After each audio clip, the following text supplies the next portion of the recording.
All right. Talking. So, Steve, let's talk about a little bit of scandal, too, and that is the investigation that John Durham is running after Michael Horowitz gets done with the Inspector General report. John Durham, a U.S. attorney, is going full speed ahead, and he has been appointed by William Barr. And one of the things he wants to do is find out what led to the Russia investigation. And if nothing happened that was unsavory, needs to be corrected, well, so be it. He just wants to get answers. The problem Democrats have is he's worked for Democratic administrations, it's been very effective. His first target is the CIA. We're learning now that the DOJ is going to interview 2 CIA officers. We know one is a senior counterintelligence official. The second one is a senior CIA analyst. Right. Both of them were involved in the agency's work on understanding the Russia campaign to sabotage the election. That's right. This is a big story. As you can see, that's the headline in the New York Times. There it is, the #1 story right there. Congressman John Ratcliffe, a Republican from Texas, said there are a lot of questions that the CIA should answer because it all goes back to the starting of the Kaluga investigation.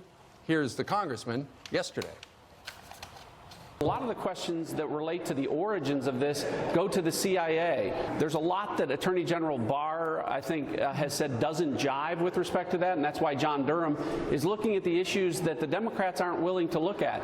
We all waited 2 years for Bob Mueller to come out and say very clearly no collusion, no conspiracy by Donald Trump, but you wouldn't have known that in the hearing today.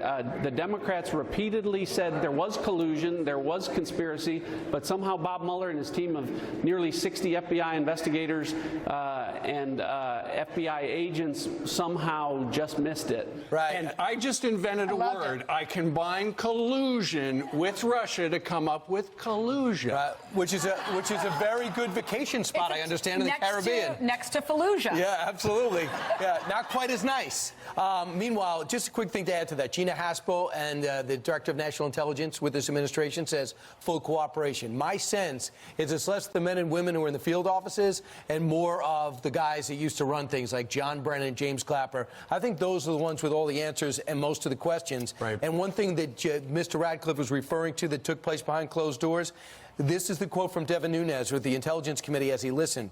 There were 2 FBI agents there. He said what amazed him was that a lot of people didn't pay attention that there were 2 retired FBI agents at the witness table who had no problem with the way Peter Strzok and her Lisa Page acted.